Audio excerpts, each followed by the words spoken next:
तो last part के and में हमने मैक्स नाम के लड़के को देखा था जो बहुत गरीब फैमिली से था, इसलिए वो एक मिलिट्री एकेडमी में जाने का डिसाइड करता है ताकि वो अपनी फैमिली को अच्छी फैसिलिटीज दे सके। पर हाओबाई नाम का उसका क्लासमेट गलत तरीकों से मैक्स को एग्जाम में फेल करा देता है क्योंकि वो मैक्स से चिढ़ता था।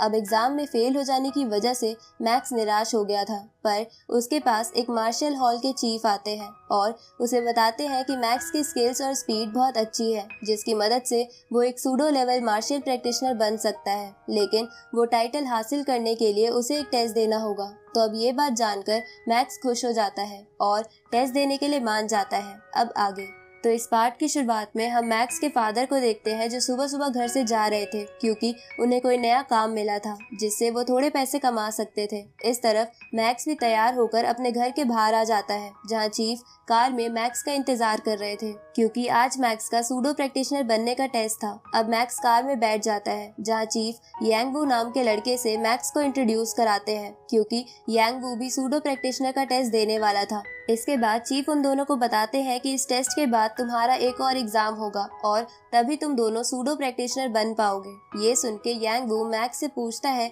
कि क्या तुमने सोचा है कि तुम सूडो प्रैक्टिशनर का एग्जाम पास करने के बाद क्या करना चाहते हो, क्योंकि इस एग्जाम को पास करने के बाद तुम्हारे पास 4 रास्ते होंगे, जिसमें पहला कि तुम मिलिट्री ज्वाइन कर लो और कंट्री को प्रोटेक्ट करो, दूसरा मार्शल आर्ट हॉल ज्वाइन करके स्टूडेंट्स को सिखाओ और खुद सीखो, तीसरा सिक्योरिटी कंपनी ज्वाइन कर लो, या फोर्थ सोशल वर्क करो। ये सुन के मैक्स यांग वू से कहता है कि मैंने अभी कुछ नहीं सोचा है, जिस पर यांग वू कहता है कि मैं तो मार्शल आर्ट हॉल ही ज्वाइन करूंगा। तभी चीफ बोलते हैं कि अगर कोई अच्छा practitioner martial art hall join करता है तो हम उसको रहने के लिए एक विला और 2.5 लाख रुपीस मंथली सैलरी देते हैं। ये सुन के मैक्स अपने पेरेंट्स के बारे में सोचता है कि इतने पैसों से उसकी फैमिली आराम से रह सकेगी। तभी उसे ईवा की याद आती है जिसे दूसरी एकेडमी में एडमिशन मिल गया था, इसलिए मैक्स को लग रहा था कि वो अब उससे कभी नहीं मिल पाएगा। इस तरफ हम ईवा को देखते हैं जो स्टूडेंट्स को एकेडमी के एक और टेस्ट के लिए एग्जाम फॉर्म दे रही थी, पर ईवा जब वहाँ मैक्स को नहीं देखती तो वो थोड़ा दुखी हो जाती है। तभी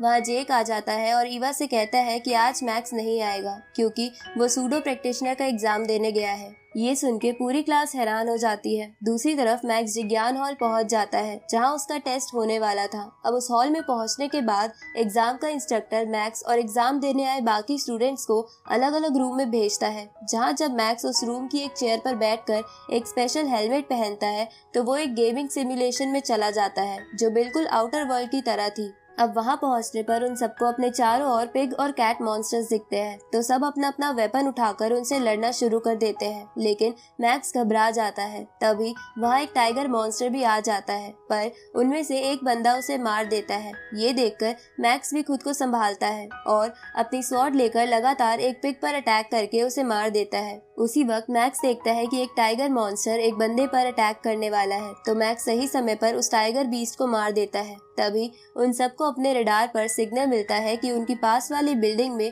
एक बहुत खतरनाक मॉन्स्टर है। इधर हम मैक्स के फादर को देखते हैं जो अपने दोस्तों के साथ एक घर में सामान शिफ्ट करने का काम करने आए थे, पर वो घर हाओबाई का था। दूसरी तरफ वो सब उस बिल्डिंग में आ जाते हैं जहां उनका डेंजर इंडेक्स 500 पहुंच जाता है, जिसका मतलब था कि आसपास कोई ई रैंक मॉन्स्टर है। तभी उन सब पर एक बड़ी सी गोल्डन ईगल अटैक करती है, तो वो सब बिल्डिंग से बाहर आ जाते हैं और अपने वेपन से उस ईगल पर अटैक करते हैं, लेकिन उन सब के वेपन ही टूट जाते हैं क्योंकि उस ईगल के फेदर बहुत ज्यादा शार्प और स्ट्रॉन्ग थे। अब वो ईगल एक एक कर उन सबको मार देती है। ये देखकर मैक्स को गुस्सा आ जाता है और वो अपनी स्वॉर्ड लेकर ईगल की तरफ बढ़ता है, तो ईगल मैक्स पर अपने शार्प फेदर से अटैक करती है, लेकिन मैक्स उनसे बच के ईगल पर चढ़ जाता है और अपनी स्वॉर्ड उस ईगल के सर में घुसा देता है। पर इससे वो ईगल नहीं मरती बल्कि और भी गुस्सा हो जाती है और मैक्स को भी मार देती है, जिसकी वजह से मैक्स सिमुलेशन से बाहर आ जाता है और उसे लग रहा था कि वो इस टेस्ट में फेल हो गया है। पर इंस्ट्रक्टर मैक्स को बताता है कि उसने एग्जाम क्लियर कर लिया है क्योंकि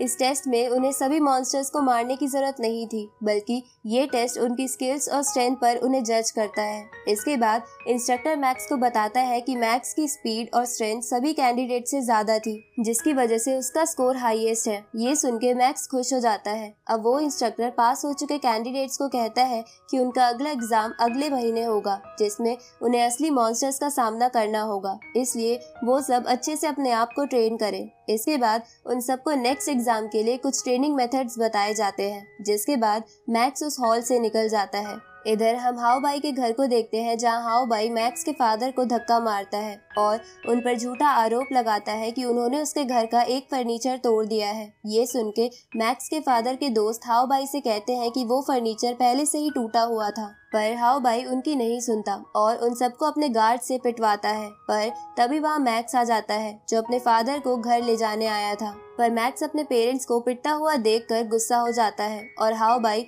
उसे और गुस्सा दिलाता है, क्योंकि वहाँ चारों तरफ सीसीटीवी कैमरास लगे हुए थे। अब मैक्स गुस्से में उन गार्ड्स को बहुत मारता है और उनके हाथ पैर तोड़ देता है। साथ ही मैक्स हाओ बाई को भी बहुत पीटता है। पर तभी वहाँ पुलिस आ जाती है, जिन्हें हाओ बाई आधी सीसीटीवी फुटेज दिखाकर मैक्स को अरेस्ट करवा देता है। लेकिन ये सब ईवा भी देख लेती है, जो वहीं से गुजर रही थी, और उसे मैक्स की चिंता होने लगती है। आगे मैक्स को जेल में डाल दिया है, जहां एक पुलिस वाला मैक्स के फादर को बताता है कि हम मैक्स के केस को और इन्वेस्टिगेट करेंगे और अगर हमें पता चलता है कि मैक्स की कोई गलती नहीं थी तो हम उसे छोड़ देंगे। ये सुन के मैक्स के फादर पुलिस ऑफिसर से पूछते हैं कि आज मैक्स ने सूडो प्रैक्टिशनर का एग्जाम दिया है, तो इस अरेस्ट की वजह से उसके रिजल्ट पर तो कोई असर नहीं होगा ना। अब सूडो प्रैक्टिशनर एग्जाम सुनकर ऑफिसर चौंक जाता है। इधर सेल में एक ताकतवर गुंडा मैक्स से उसकी मसाज करने को कहता है, पर मैक्स इसके लिए मना कर देता है, जिसकी वजह से वो गुंडा गुस्सा हो जाता है और मैक्स पर अटैक करता है। पर मैक्स उसके अटैक से बच जाता है। पर मैक्स ये समझ जाता है कि उस गुंडे की स्ट्रेंथ बहुत ज्यादा है, इसलिए मैक्स उस गुंडे के अटैक से बचते हुए उसे बहुत मारता है। तो वो गुंडा मैक्स से माफी मांग लेता है। तभी सेल का एक कैदी मैक्स से कहता है कि तुम्हें यहाँ लड़ाई नहीं करनी चाहिए, क्योंकि अगर एक बार तुम पर पक्का केस बन गया तो तुम सूडो एग्जाम से बाहर हो जाओगे। दूसरी तरफ हम हाओ बाई को देखते हैं, जो बार में एक बंदे से मिलता है और उसे बताता है कि एक लड़के ने हाल ही में मुझे और मेरे दोस्तों को पीटा था, साथ ही उस लड़के ने मुझे परेशान कर रखा है। ये सुन के वो बंदा हाओ बाई से बोलता है कि तुम तो मार्शल आर्ट हॉल के स्टूडेंट हो, तो तुम उससे कैसे हार गए। जिस पर हाओ बाई उसे बताता है कि मैक्स बहुत ताकतवर है और उसने आज ही सूडो प्रैक्टिशनर एग्जाम भी दिया है। अब प्रैक्टिशनर एग्जाम का नाम सुन के वो बंदा वहाँ से जाने लगता है, क्योंकि वो इस मामले में नहीं पढ़ना चाहता था। तो हाओ बाई उस बंदे से कहता है कि मैं तुमसे कुछ नहीं करवाना चाहता, बल्कि मैं चाहता हूँ कि तुम्हारे कुछ लोग जेल में मैक्स से लड़कर हंगामा करें, ताकि मैक्स सूडो प्रैक्टिशनर एग्जाम से बाहर हो जाए। पर ये बात भी सुनकर वो बंदा इसके लिए मना कर देता है। तो हाओ बाई ये बात अपने अंकल को बताता है, तो उसके अंकल इस काम के लिए जेल में कैद एक किलर को हायर करते हैं, जिसने एक बार सूडो प्रैक्टिशनर एग्जाम क्लियर कर रखा था, यानी वो किलर बहुत ताकतवर था। अब वो अंकल उस किलर को इस काम के बदले मार्शल प्रैक्टिशनर की टाइगर टीम में शामिल करने का वादा करते हैं, तो वो किलर इस काम के लिए मान जाता है। इस तरफ वो पुलिस ऑफिसर मैक्स के सूडो एग्जाम वाली बात जेल के डायरेक्टर को बताता है, जिसे सुनकर डायरेक्टर को लगने लगता है कि मैक्स को किसी ने फंसाया है, ताकि मैक्स सूडो एग्जाम से बाहर हो जाए। तभी उस डायरेक्टर को ईवा का कॉल आता है और ईवा उसे सुबह वाली फाइट के बारे में कुछ बताती है। दूसरी तरफ हम चीफ और उस इंस्ट्रक्टर को देखते हैं, जो उस किलर के बारे में ही बात कर रहे थे, क्योंकि उस किलर ने अपने सूडो प्रैक्टिशनर एग्जाम में कई कैंडिडेट्स को मार दिया था, जिसकी वजह से वो अभी जेल में था। आगे चीफ और प्रैक्टिशनर सूडो एग्जाम के सभी कैंडिडेट्स की स्किल चेक करने लगते हैं, जहां मैक्स की प्रोफाइल देखकर इंस्ट्रक्टर चीफ से कहता है कि वैसे तो इसकी स्पीड और स्ट्रेंथ बहुत अच्छी है, पर ये पहली बार सूडो एग्जाम दे रहा है, इसलिए इसे एग्जाम क्लियर करने में बहुत डिफिकल्टी आएगी। पर तभी वहाँ खड़ा वो वॉरियर जिसने मैक्स की जान बचाई थी, इंस्ट्रक्टर से कहता है कि मैक्स वो एग्जाम आराम से क्लियर कर लेगा, क्योंकि जब मैक्स सूडो प्रैक्टिशनर एग्जाम दे रहा था तब मैं भी वो टेस्ट देख रहा था और मैंने मैक्स के अंदर बहुत ही ताकतवर स्पिरिचुअल पावर महसूस की थी। ये सुन के इंस्ट्रक्टर चौंक जाता है। इधर हम मैक्स को देखते हैं, जिसे चीफ की एक बात याद आती है, जिसमें चीफ ने पास हुए कैंडिडेट्स को बताया था कि मार्शल प्रैक्टिशनर में कुछ रेयर प्रैक्टिशनर्स भी होते हैं जिनके पास स्पिरिचुअल पावर होती है। साथ ही वो प्रैक्टिशनर्स ऑर्डिनरी प्रैक्टिशनर से 2 गुना ताकतवर होते हैं और ऐसे लोगों को स्पिरिचुअल मास्टर कहा जाता है, जिनके अंदर एक स्पेशल एनर्जी छुपी होती है, जिसे वुजिंग त्यान नाम के एक मेथड से बाहर लाया जा सकता है। पर ऐसी एबिलिटी बहुत कम लोगों में ही पाई जाती है। अब ये सब याद करने के बाद मैक्स मेडिटेट करते हुए उस मेथड को ध्यान में रखते हुए अपनी स्पिरिचुअल एनर्जी बाहर लाने की कोशिश करता है। लेकिन मैक्स ठीक से फोकस नहीं कर पा रहा था, तो मैक्स सेल के दोनों कैदियों को डरा के बिल्कुल चुप करा देता है और अपने हार्ट को शांत करके फिर से कोशिश करता है, जहां वो इस बार अपनी स्पिरिचुअल एनर्जी को बाहर लाने में कामयाब हो जाता है। लेकिन तभी मैक्स के सेल के बाहर से वही किलर गुजरता है और उसके सेल में एक अजीब गैस डाल देता है, जिसकी वजह से मैक्स को इल्यूजन होते हैं और उसका फोकस फिर से टूट जाता है और यहीं पर ये पार्ट खत्म होता है।